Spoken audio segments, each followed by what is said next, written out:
how we could actually take the work that not only my organization is doing, but that other organizations are doing in savings-led microfinance, and begin to put it out there as a case study for patterns of uplift, and making it really programming or development that is really accessible to many, many women, and not facing the constraints that typical programming that we all realize face today. Sound all right? Okay. Let me just quickly start, I think, by giving you a 1-minute summary of what the program that I'm working with is, so there's a frame of reference for the discussion. And that is, the program actually comes very briefly out of this literacy work that I was doing 10 years ago in Nepal, in which we actually had an extraordinarily successful literacy program, but we were experiencing 25% dropout rates. And although within the world of adult literacy, that's actually very low. Literacy dropout rates are often running in the 45 to 50% bracket. We were saying, why is this so? Why is it that we're getting 25% dropout? And that led us to really go out and talk to the women in the program and ask them why they were still in the program for that 75% that was. And we learned that, in fact, they felt that it was important for them to become literate because somehow it would help them raise their family income. And that became actually a driving force for us, because we found that women were highly motivated to become highly motivated to become literate, not because of literacy per se, but because of family income, wanting to have income generation. So to make a very long story as short as I can, we actually designed a brand new model. We recognize for how to go about working with women in the developing world, and in this case in Nepal. Some of the things that we recognized was there has always been a feeling in the world of development that poor women had to be given everything. We threw that out. We said there isn't enough money for us to give all the poor women in the world what it is that they want or need. Therefore, either they help themselves or it's not going to happen. So we built a program and a model, if I may use that word advisedly, which is based on self-help and the belief that women can, even if they are extremely poor, they can and will help themselves if they value what it is they're expected to contribute to. Core. It's not what we think is great for them. They have to value it. That lies right at the heart of it. A second piece of it that we really recognized was important was that women together, and I speak actually quite advisedly around using the word women versus men, women together will probably have a greater chance of achieving their goals than they will as individuals. Because in so many places in the world, women actually are in very disadvantaged, marginalized positions. And if you as an individual are marginalized, disadvantaged, and not valued by the society that you're living in, the culture that you're living in, we have found that there's a much greater chance of success if you're able to tackle a goal or achieve a goal with others, not with other women, rather than on your own. So we've built a program that really is focusing on groups. Groups are absolutely core to the process. We have found that actually there are probably 3 pieces that are important in this model. One is that women have hope. Women have to have it, that is, I think we all have to have hope about something if we're really going to work hard for it, because nothing comes very easily in life. So if women are really going to be sacrificing their time or committing their time and investing their time in something, they have to have some hope and dream of what it is that they're heading for.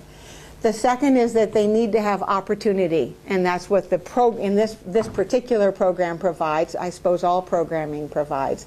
And the third is that there has to be a chance for leadership to actually emerge in a group, because everybody can't do everything at the same time. So the nexus of hope, opportunity, and leadership are very, very important. The way this particular program that I work in, which is not a microfinance program, let me say it again, it's not a microfinance program. It's not even a savings-led microfinance program. It is a program that helps women understand how powerful they are. And it's built around the idea of women coming together in their village, and it's really building on traditional savings and credit groups in the developing world, which often operate, whatever the country, in very similar ways.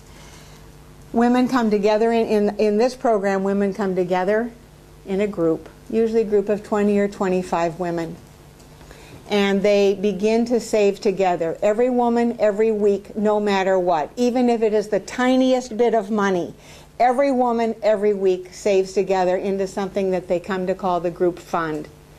While they're doing that, we've found that in most communities there are many women in these groups who are not able to read and write. So the women who are in the group who know how to read and write take a responsibility in the self-help mode of helping the women in the group who do not know how to read and write but who want to learn to do that. And we've developed some materials for various languages that actually help women teach other women within their group the sounds and letters of whatever language. What we know is that you never can learn to read and write just by learning sounds and letters, so we've developed now materials which the women read together in their group and which teaches them how to take their growing savings fund and operate that fund as though they were an informal sector bank. And they make small loans to the members of their group to start or grow small businesses. And when the group does this, the group does what all good bankers do, and that is they charge interest on those loans. So the group is collecting the interest, and then periodically the group distributes that interest back to the members of the group in something that we call a dividend from the village, non-formal sector, informal sector, village bank. So women who begin in this program as very poor women actually end up in the program having two strong sources of income. One is from their business that they've been developing through the credit that they've received and the advice that they receive from other members of the group. And the second is through the source of the bank as an income generating enterprise, which makes it very, very different from many other even savings-led microfinance programs which don't actually operate as a bank. They operate more as a way to just have revolving credit that goes out, but not interest that's attached to it. And also, of course, with the literacy piece, we're really looking at empowerment, because microfinance is one way to maybe get to empowerment. There's tremendous question about that in the field right now, but it is certainly not the only way. USAID came in and looked at this program. It's very interesting in the summer of 2001, recognizing that this program was quite different. And one of the questions that the evaluation team asked women was, what do you value most about the program? And in the office there were, I wouldn't say we were taking bets, but what is it, football pools or whatever? And there was a lot of talk, and there were some people in the office that said it'll be literacy that women say is the most valuable part of worth. And other people said, it's going to be access to credit. And other people said, no, in the program women learn about developing successful small enterprises. It's going to be that access to how to develop a strong business. In fact, it wasn't any of those. What really came to the fore was that women valued the new self-confidence and the respect that they as women now had in the community. I mean, it's an extraordinary development. So it really started out, this program really started out with this huge focus on savings, huge focus on credit, huge focus on literacy per se. And in fact, what really all of those have come together in the program to create an environment and circumstances in which women really can generate wealth. And we have found, as I think we all know, wealth in a community begins to translate into power in a community and respect in a community. We have found that women, once they begin to sort of get their feet under them, they step forward and they become very active to create change in their communities. When this program began in Nepal with 125,000 women, we found that most of the activities that women in communities were involved in were about physical infrastructure, building a water tap, improving a trail, putting a new roof on the community building. At the end of the program, 2.5 years later, still women were doing that, but 2/3 of their actions were around social reform. Get rid of the dowry system. No more child marriage. No more girl trafficking. No more domestic violence. I mean, it's an extraordinary shift. So what are some of the universalities here? It's a little hard for me to be terribly succinct, but 1, women in groups. 2, a fundamental belief that women can and will help themselves. 3, a fundamental belief that the more we give, the more, in terms of handouts, support, charity, funds, seed money, subsidized interest, all that stuff, the more we create dependence on us to give more. And dependency is not empowering. I cannot stress that enough. Dependency does not empower people. And I know I've been dependent. We've all been dependent in certain circumstances. I remember 15 years old, hoping some guy would call me to go to the movie. I was dependent on that phone call. I still remember it wasn't a happy experience, huh? No one wants to be dependent. And the more we give, in terms of women, discovering the best of what they already had done. That is, this whole process starts with this discovery mode of what is a great moment of success and achievement for you. People get excited, and everyone wants to share that. I love sharing stories about this project because they're full of success. Then women dream about what would be a great dream if they could have more of that success that they've just been talking about. Well, then if you have a dream, the next question is, how are you going to get there? What are you going to design? And then how are you going to actually deliver for that design? And then how are you going to actually evaluate it? And then, of course, celebrate it with drum and dance. So Mac was able to actually bring to the program something which is now so core to the program, I cannot overstate it. And that is the idea that when women come together, they talk about their successes. They don't come together for a gripe session to talk about their problems. And it's absolutely key. Whether it's universal is hard for me to say. I mean, would I say that any pattern of uplift, as Tom is calling this, has to build on an approach that focuses on success? I'd say maybe not. But I would say that it makes it infinitely quicker, infinitely more enjoyable, an infinitely more energetic experience for the women, in this case, the women who were involved in this effort. And it's extraordinary. I've gone into communities, and I used to be really good at talking about problems. Better yet, tell us, what are the big problems you're facing here in the community? And of course, the community is gauging. Gee, what's she here to offer us? Health clinic? We better tell her about health. Schools? Oh, we need a new building. And so it would go. So anyway, this is very different now, the way Women in Worth do the program, and it's all really built upon what is right and how do we get more of it, the whole appreciative approach that we understand and know. But step down with, as Max said earlier, a very action-oriented. It's not really, it doesn't really stop with designing. It goes right in to what are we going to do about it right now at this meeting to get started on delivering our plan. Anyway, I'd say that whole process of the appreciative approach, if it's not a universal feature of all good uplift patterning, it would certainly be something that I would like to throw into the hat. Now, my dream, if I had a dream, I am caught, I don't want to get into the scarcity deal here at all, but the fact of the matter is, like most good things, funding is an important issue. And yet, I want to see not only the program that I work with, this program that I've been involved with called Worth, but other programs that are geared to women's empowerment, savings-led microfinance, literacy, or whatever, actually have a chance to go out and reach millions and millions of women. And as long as we are totally dependent on USAID and other donors to provide the funds for us to develop the program, to go into country X, Y, or Z, to develop a program for and deliver a program for so many women and all the rest of it, there are huge constraints on what we can do.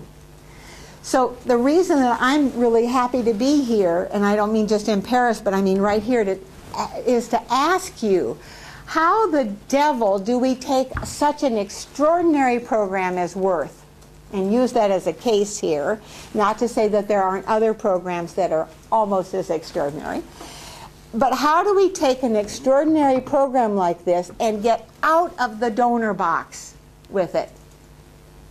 Where love to take this program to Sierra Leone, but there just isn't anyone right now that wants to fund that.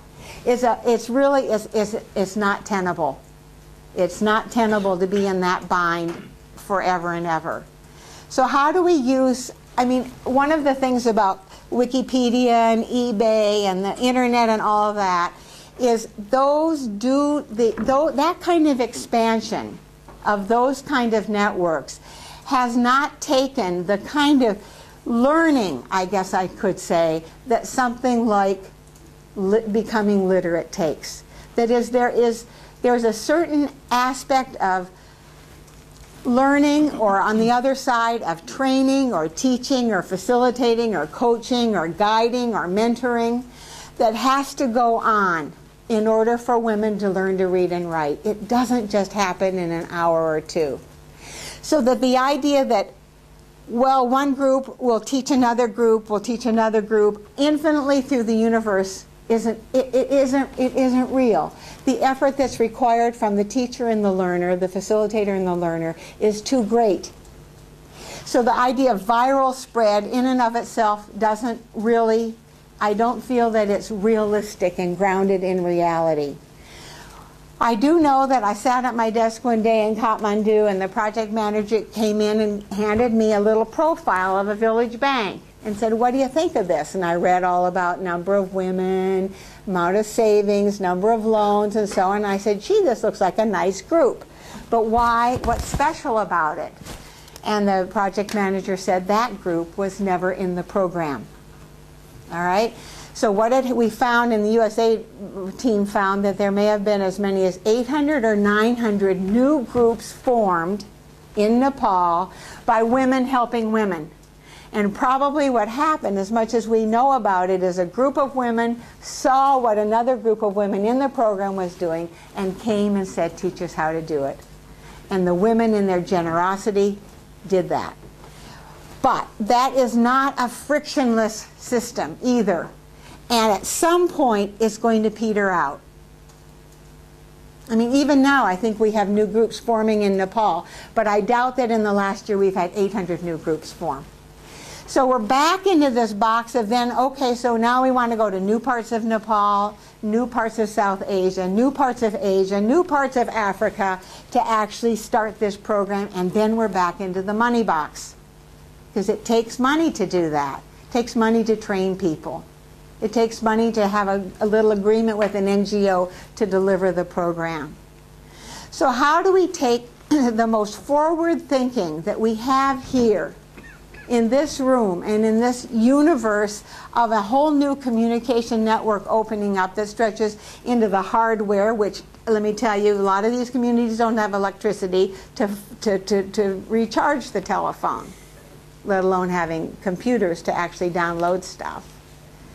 How do we take the state-of-the-art thinking around new communication patterns and modes of teaching and learning and apply them to a program like this, so that we don't have to, so that the power really lies out there in the communities to actually do or not do this. It doesn't lie with the donor or with PACT, the group that I'm with, or with the NGO. I honestly don't have an answer to this. I really don't know. But if we could figure it out for Worth, then we have figured it out for a whole lot of others too. And it really has the potential to totally break open the whole development world that we that we all write long papers and very informative and useful papers, David, about in terms of development assistance? I don't know. It's the question that I throw back to all of us now, because it's really the struggle. I will add one more very quick thing, and that is that I think this has particular relevance now that I'm living in Nairobi and doing this program. I think we're in our 6th or 7th African country now with Worth, and I'm out sort of looking and working with folks in these different programs. HIV/AIDS is right at the core of it. You know, we're a little bit isolated from all that when we live in the West. We just don't have it at our door. But when you go to Lusaka, it's at your door. Remember my first visit in Lusaka, the headline was about the traffic jam at the cemetery the day before. I mean, it's just the prevalence rates are absolutely incredible. And we can talk about education around HIV/AIDS and all of that, and that's all to the good. Women do need to know about it. But we know that there are 2 core pieces to this whole HIV thing. One is gender inequity. Gender inequity means a woman can't say no. And if she can't say no to unsafe sex, she's at the mercy. The second thing is poverty. If a woman can't, if she is tied to a husband who is HIV positive and insists on sex, unsafe sex, she's compromised from the get-go. So we've got a program in this particular program of Worth, but there are many other programs also that really have the potential to have a core role in the development world of fighting HIV/AIDS and tackling the core issues behind that pandemic. And I think I raised this as sort of a point because there's urgency here. We can't really just sit back here in Paris and mull it and hope that at some point we might come up with something. Women are dying every single day from this darn thing. And they're contracting this disease every day because they're of gender inequity, poverty, and all the rest of it, all of these cultural norms. Which brings me to the last point I want to make, and that is the solution to all of this lies with the community. Ultimately, it lies with the community. And community, I firmly believe that although Worth is not a gender adversarial program, women in Worth are not encouraged to go out stridently in the streets. They're too marginalized and dependent to actually do that and be successful. They don't have the luxury of that. But having said that, women are really the lifeblood of so many of these communities. They carry the mantle. They raise the children. And it means that an investment of our time and energy in that resource is probably the best investment we could, in fact, is the best investment that we could possibly make. So I just put that forward to indicate the urgency and the importance of really tackling this with vengeance.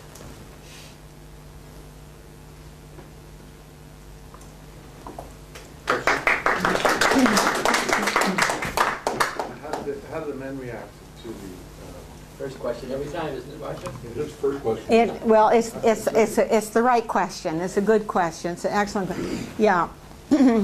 If you go into Nepal now, where we piloted this thing and asked men, husbands of women, how they like Worth, they will say, "I love it and I always have." The fact is, it's not true. Many, many, many men. We know that there are many men who would never allow their wives to be in the program. And we know that because a year into the program, groups began to get lots of requests from women in the community saying, "Last year my husband wouldn't let me do this, but now he wants me to be part of the group and I want to be part of the group. Can I join?" So we know that some women were excluded, and I think that's actually true. Our programming now in Africa is in Kenya, Tanzania, Uganda, Ethiopia, Zambia, and the Congo. And I'm sure the same thing is operated there, where there are some men who have said no. Other men who have said, okay, but, and then it's a watch and see proposition. What has happened is once women are beginning to raise their income, Worth doesn't look so bad to a man anymore. And it's something actually which is becoming a very desirable asset in the community. And I know that very often, I think the USA team in 2001 in Nepal found that there was an average of 7 people in line to join a group. At some point, groups get so big they don't want to have any more members, and it's only when someone leaves that a new member will be taken in. And on average, there were 7 women in line for these slots in a group.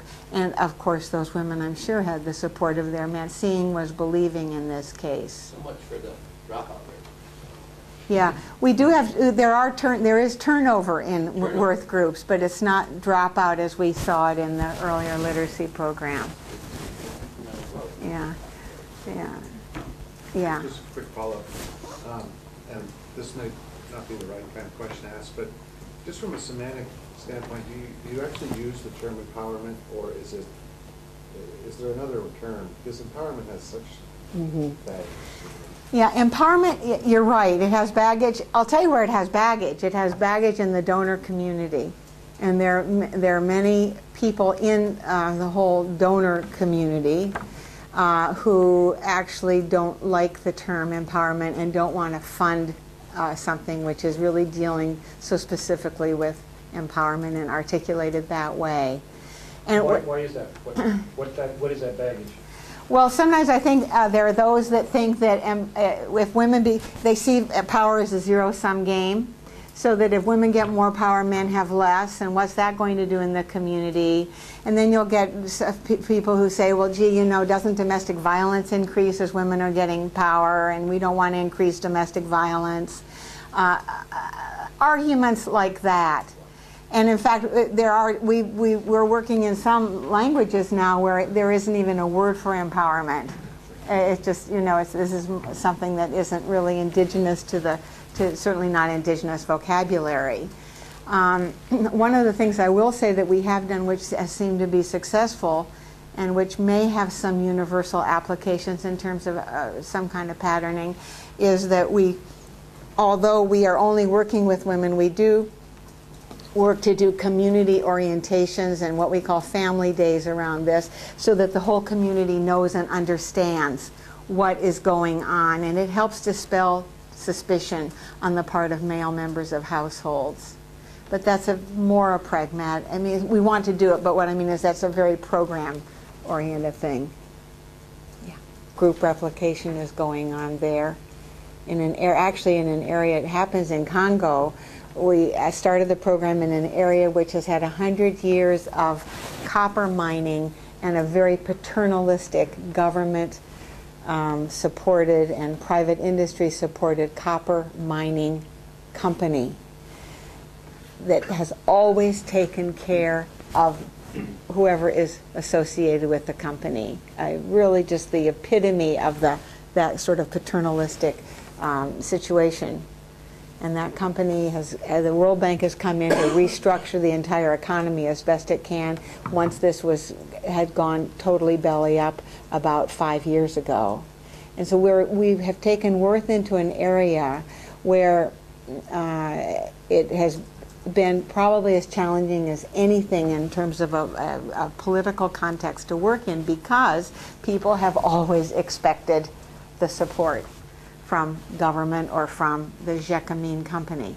And these women, they've gone out and actually created marketplaces in their communities because they didn't exist before, and now they have to have a place to sell whatever it is that they're producing or to provide services that they've developed. So I'd say that there seems to be a universality around the actual program that we're doing, because it's really based upon fairly generic pieces of literacy and income generation. I would, yes. In fact, we've looked at Yemen specifically as a possibility as part of a sort of a civil society development program. One thing about this particular program that I work with is it can become the platform for other kinds of interventions if it's something that is suitable for the area, and it happened that we looked at this for Yemen. I'd say that one of the constraints that we face is not so much the very nature of the program in and of itself as the delivery system, because our commitment is to develop the capacity that is already existing in the country to actually deliver the program. PACT, the international NGO, does not go in and meet with women's groups to do the training and guidance that the program requires in terms of literacy and microfinance, savings-led microfinance development. We depend on local NGOs, possibly faith-based organizations, to actually do that. And there are parts of the world where those networks are not well developed and well distributed. And that actually then we would have to be creative in a new way. How are we going to do it? And ask the women, if you want the program, what are we going to do? How are we going to manage this? So I'd say there are some constraints like that that are not just self-evident what the answer really is, but in terms of the actual programming, I have a fair bit of confidence now after all of this time and all of the feedback that we've had from women that in fact there's a universality here that is going to stand the test of time in geography and political, religious, cultural challenge. Mm-hmm. Mm-hmm. Mm-hmm. Well, I'm wondering if, because it sounds really amazing and successful and replicable and scalable, and I would imagine there's so many foundations that are actually looking to connect to a program that's successful as yours, and so I'm a bit surprised that you have funding problems as you have expressed. So what would you say is the reason for this? Well, first of all, I'd say that it's getting a little easier in terms of selling savings-led microfinance to a potential foundation or donor, because savings-led microfinance, which is does that clear savings-led versus credit-led, where there's a microfinance intermediary? Please explain that. Yeah. Well, microfinance began about 25 years ago with the idea that there would be an institution or a bank, maybe a government bank, a development bank, a private NGO or whatever, that would have money from whatever source, and then it would on-lend, usually to individuals that come together in what were called solidarity groups in a community. And then women would get little loans. They'd be taught about how to pay it back, the importance of interest, timely repayment, development, putting money into productive enterprises. The money would get paid back, and then the MFI collects interest because legitimately there are costs incurred in providing credit into these communities. And then when the women pay it all back, then they get a larger loan. And the idea is there's peer solidarity. So if 5 of us were a group of 5 peers in the community, we would sort of collectively be responsible that all of us paid back, because if we don't, none of us is going to get the next round of loan. So without actually pledging any collateral, because in fact MFIs 20 years ago, as they are now, really focused on trying to reach poor women.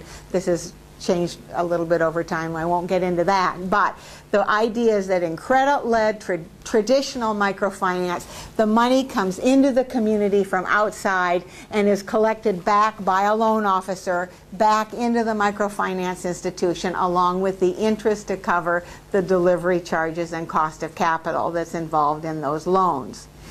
That's credit-led microfinance. Savings-led microfinance focuses on generating the credit that is used from the community itself, from the group itself, so that in Worth, the money that gets loaned out to develop the businesses isn't from a microfinance intermediary or institution, it's from the women. The women are the bankers. It's a very powerful idea. The women are the bankers, not the folks out there. So that means that the interest remains in the community and in the group. And that is a huge difference. And it's, boy, I'll tell you, when's the last time you were in a shabby bank? It's probably been a while. Yeah? Banking can be a very, very profitable business. And women have learned that in this program. I can't say that they knew it when they started the program, But boy, a year into that program, and they understand the power of interest, and they understand what interest. And now, in many areas of Nepal, for example, the microfinance institutions are coming in and saying, we want to give you a loan. But And the perversity of the evolution, I would say. well, what's happened is, well, this is, I mean, that groundwork is laid. There are some groups, particularly in areas where there are vibrant markets, who say, yes, we need your money. Our businesses are growing faster than our savings can keep up with it. There are other groups who are saying, you know, we know what it is to pay you 30%, and we just can't do it. It doesn't make sense. We don't have a market that's going to allow our businesses to generate that much revenue that we can do that. And then I love the story of, in central Nepal, a group that came together and said, you want to lend your money to us at 24%? The answer is no. But if you'll lend it to us at 18%, we will on-lend it as a village bank to the members of our group at 24%. We'll take the 6% spread, and then when we give our dividend at the end of 6 months, we will include that as income to the village bank to distribute back to the members of our group. Now that is creative, and that is profitable. Yeah, we will take the spread. And the MFI agreed. And now what we're seeing in Congo, and this is a challenge to the program actually, is there are some microfinance intermediaries that are coming in and they want to lend to the group when the group is just beginning. And actually I'd say that's a threat to the program, because really women are at their strongest when they're making a very informed decision about whether to take credit. There's been a lot of research, David, you must know it fairly well, perhaps much better than I do, that indicates that initially when women are offered credit, they want it immediately, and they don't complain about the interest. They will pay the interest, whatever that may be, in order to get the credit from the MFI. It's only as they become more seasoned and mature and really understand that there are some options, and they have options with something such as worth, but there may be other mechanisms also, that they then are in a position where they may say, no, it doesn't make sense for us to do that. And if the MFI comes in right at the beginning when that group is just being formed and starting worth, they may say yes, and yet they really shouldn't be part of both a savings-led program and a credit-led program at the same time until they're quite mature. Yeah, one of the big and then hot money is when it's your money, your community, it's the savings, sort of makes that distinction. I'm always interested in also the sort of way these things are argued out in the development community, and being aware of the type of arguments. And one common argument among like the World Bank, the big, well-funded microfinance institutions, is that your poor women don't have any savings, and you have these massive sob stories about how they can't ever save anything, and so they're doing them a favor by coming in and leading with credit. And in fact, it's a false favor sort of situation, and so it's nice to have Marcia to say, well, you know, because when I say it's a bad thing for these women, then they say, oh, you're just a mad pig, and you don't understand these poor women.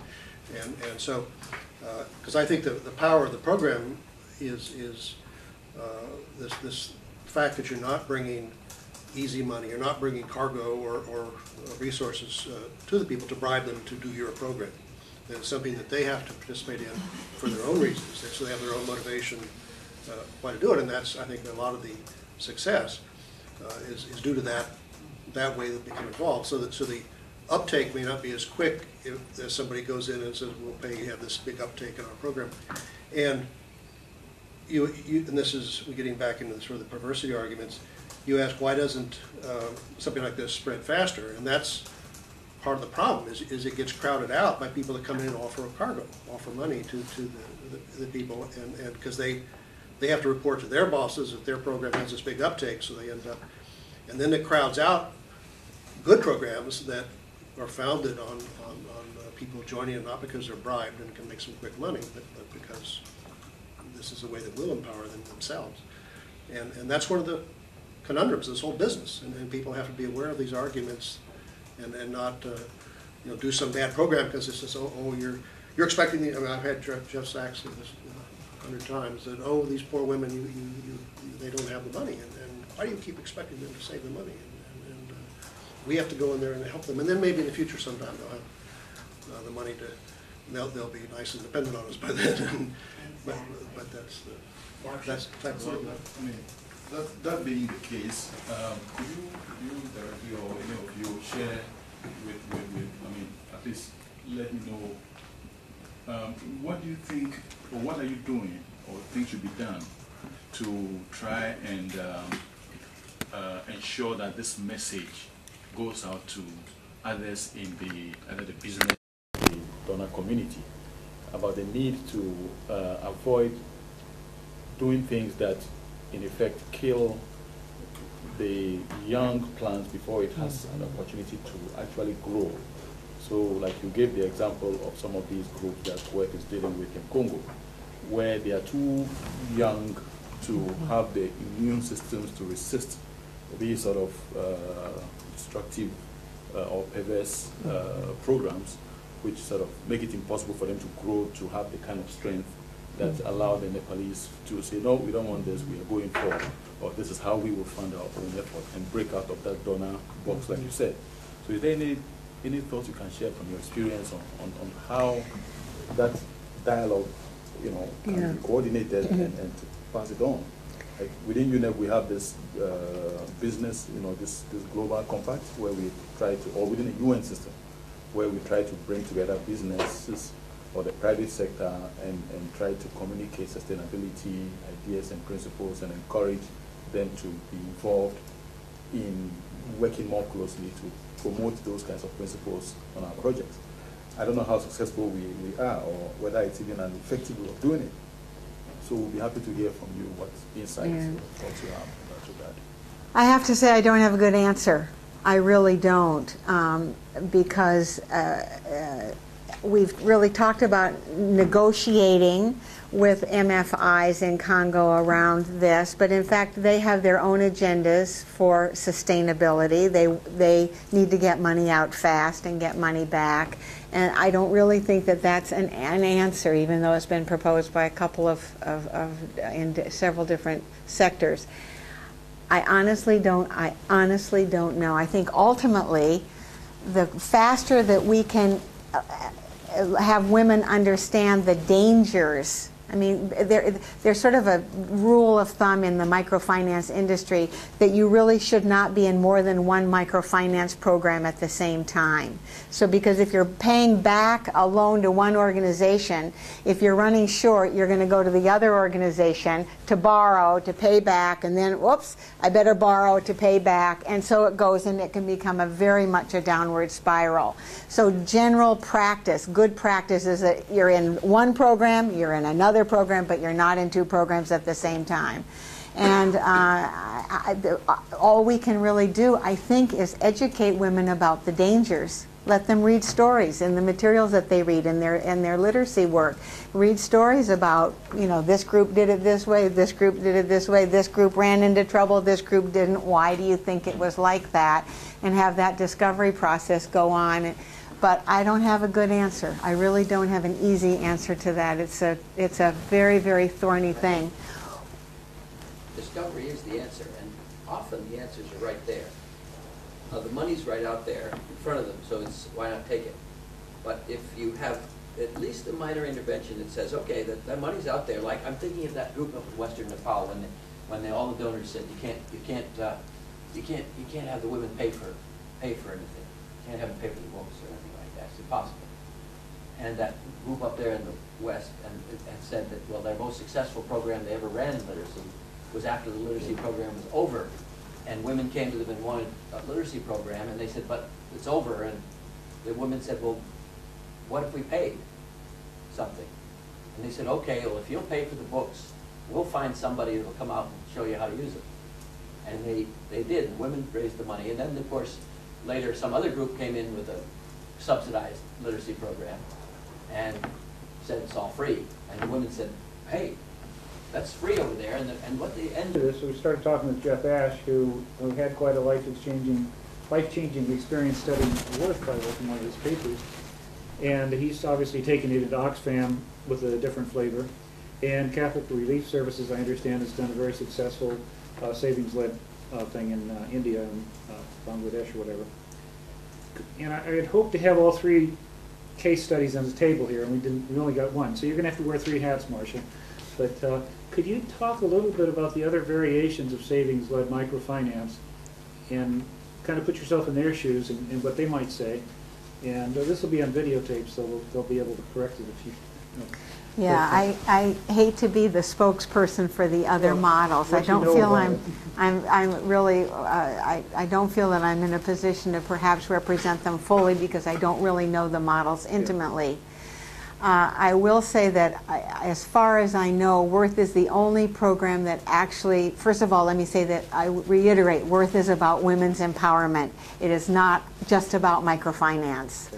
And I think that that is quite a large difference. As far as I know, Worth is the only one of any of these models that you've mentioned that links literacy and puts it into the equation. Because it is about empowerment and not just about access to credit and so on. And I would say that that is a very big difference. Another difference, I believe, certainly in terms of Oxfam's program, or at least one version of that, and perhaps a version of the CARE program too, as it's being done in Kenya, although I hope I'm not misrepresenting this. I am not sure that in those models or pieces of the model or aspects of the model or type of the model that in fact the women run their group as a bank.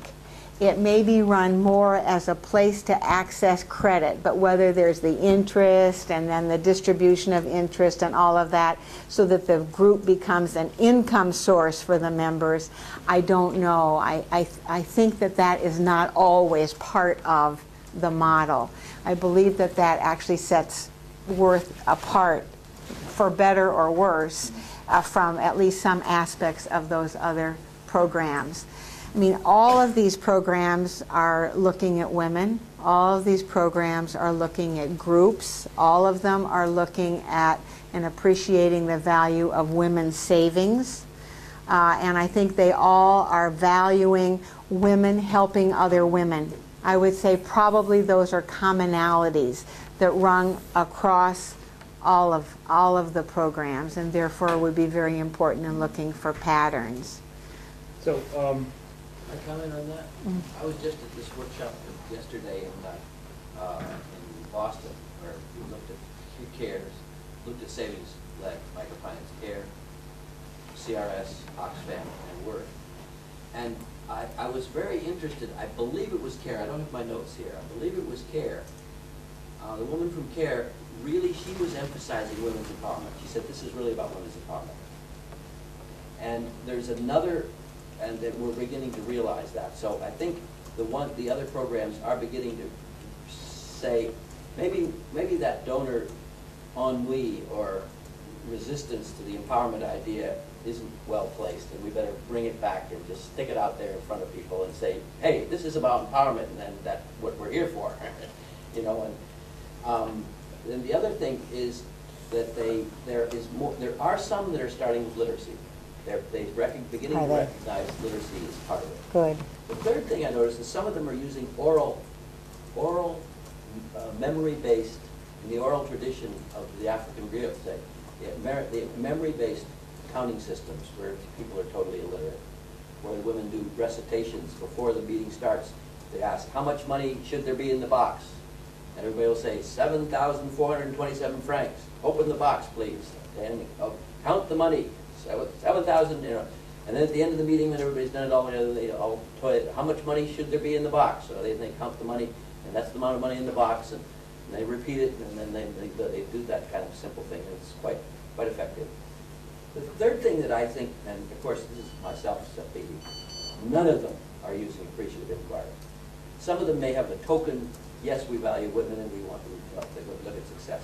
but the way you've systematically built it into everything that moves. I mean, women don't start a meeting, they don't start a workshop, they don't start a training without really looking at what's working. They take all their problems and they learn to flip them into opportunities and work on the opportunity rather than analyze the problem. Look at successful, look for positive deviance. Okay, so we've got this miserable situation here where we've got some businesses failing.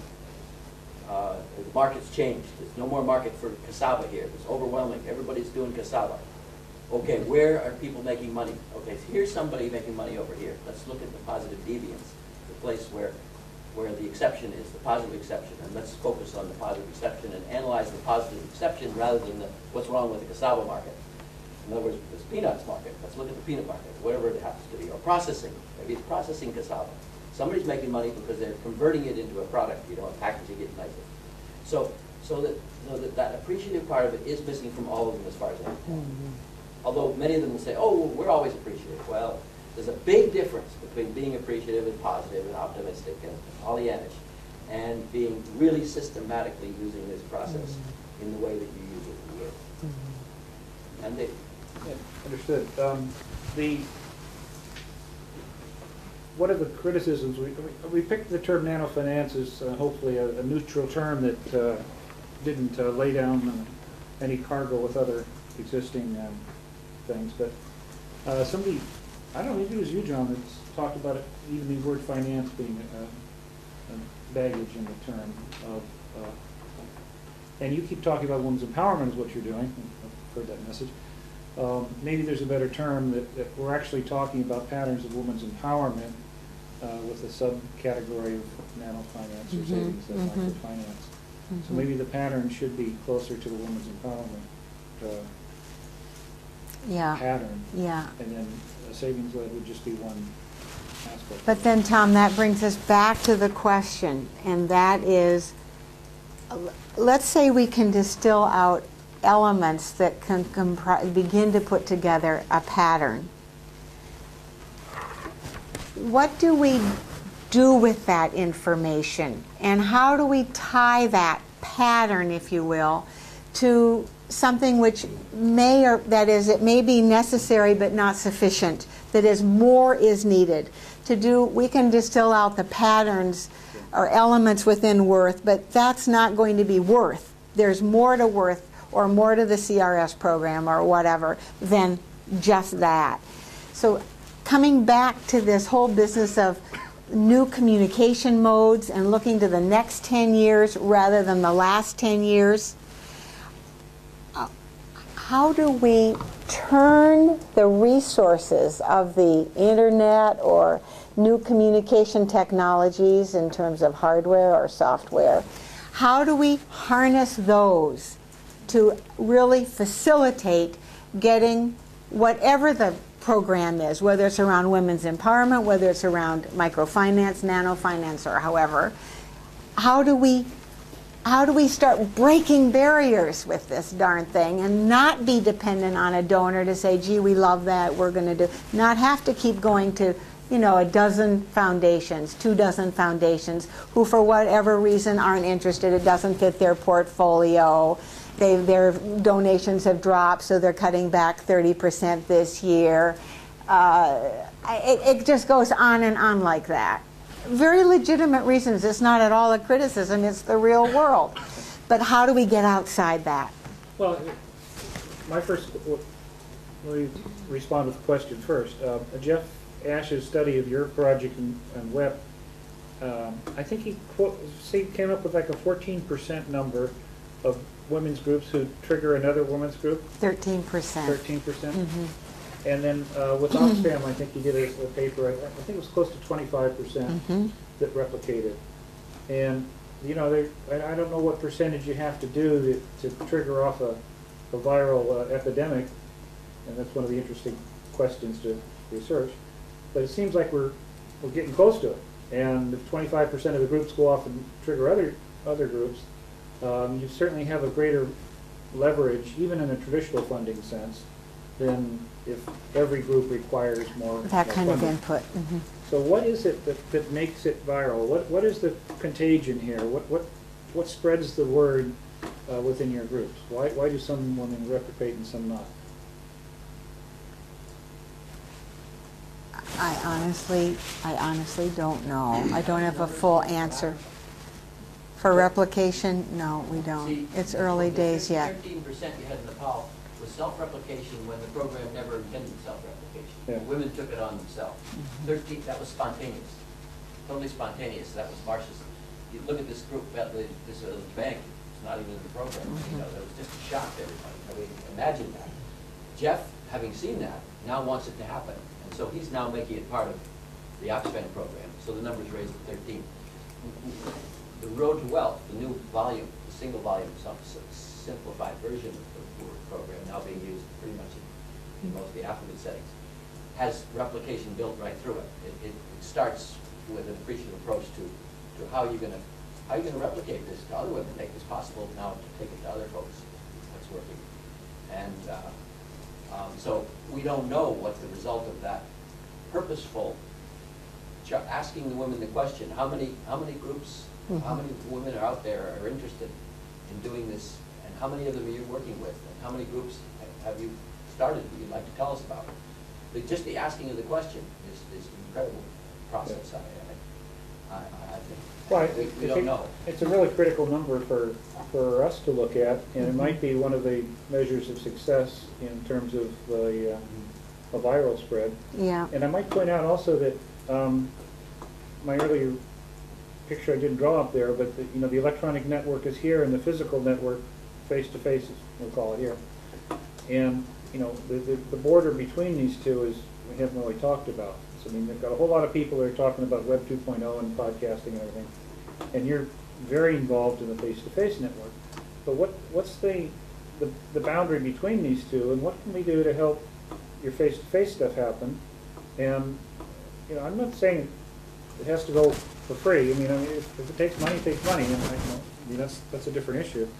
I'm starting the question outside of the money question, which is what really has to happen, and then let funders see what could happen with that. So, but in the best of all worlds, if a funder were to fund something, and I'm sure they'd want to see the greatest viral expansion of the activity and evolution. Well, I don't know if they want to see it, but I would want to see it evolve. You might not have the right answer right now, and maybe next year a better answer comes.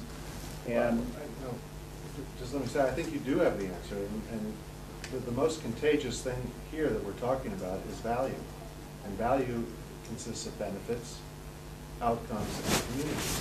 And unless you can recognize, visualize, and legitimize that, you're not going to get the network effect. okay. So that's really where what we're talking about, what we're getting to here is really that. And I always found, the big measure of aid and doning and stuff was that we get to the end user, it's like this great thing